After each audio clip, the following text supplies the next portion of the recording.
তো আজ আমরা সকাল সকাল উঠে রেডি হয়ে পড়ি, তারই মধ্যে দিদিদের কোয়ার্টারের নিচে গাড়িও চলে আসে। আর হ্যাঁ, মেন কথাটা তো বলাই হয়নি আমরা যাচ্ছি কোথায়। তো আজও আমরা সকলে মিলে যাচ্ছি কোড়ো পাহাড়ে।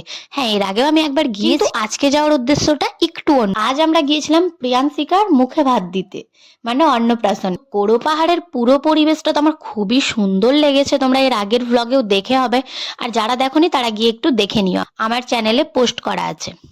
তো আমরা এখানে কিছুক্ষণ বসেছিলাম, তারই মধ্যে দিদি আর জিজুও চলে আসে। আর এই যে এটা আমি, হ্যাঁ এই যে পুচকু বাচ্চাটাকে দেখছো, এরই আজ অন্নপ্রাশন। এই যে আমরা সবাই দাদা দিদিরা আমরা সবাই একসাথে ওখানে গিয়েছিলাম। তো এবার আমরা পাহাড়ের দিকে উঠে পড়ি। এই যে এই মন্দিরটা দেখছো, মা অষ্টভুজার মন্দির এটা।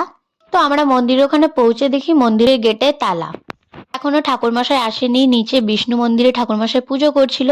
আর আমরা ওখানে কিছুক্ষণ বসে থাকতে না থাকতে ঠাকুরমশাই চলে আসে। আর এই যে আমাদের মায়ের মূর্তি, খুব সুন্দর একটা মন্দির। আমরা সকলেই সেখানে বসে পড়ি মায়ের মন্দিরে, কারণ এখানে এখন পুজো দেওয়া হবে। আর আমরা সকলেই সকাল থেকে না খেয়েই বেরিয়ে পড়েছি। তো আমরা সকলেই পুষ্পাঞ্জলিটা দিয়ে অনেকক্ষণ ধরেই খুব সুন্দরভাবে পুজোটা দেখে তারপর পুজো শেষে আমরা ওখান থেকে নেমে পড়ি। আর এই যে এখানে পুচকু বসে পড়েছে তার মামার কোলে ভাত খাওয়ার জন্য। আর এখানে দাদা ব্যবস্থা করেছিল দুপুর বেলায় অন্নভোগের। আমরা সকলে ওখানে খাবারটা খাই, দুপুরের খাবারটা। খাবারটা সত্যি অনেক ভালো ছিল। তো চলো এই ভ্লগটা এই পর্যন্ত, দেখাবে নেক্সট কোনো ভ্লগে। টাটা।